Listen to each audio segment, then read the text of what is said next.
Dice la leyenda que hace muchos años un circo llegó a Redondela.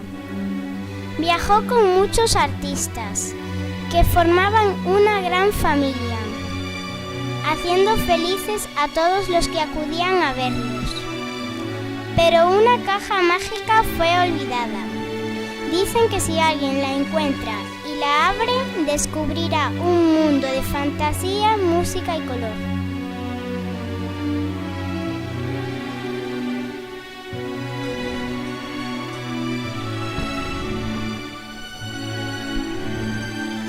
El producto final de esta secuencia didáctica es el proyecto O Circo de Porto Cabeiro.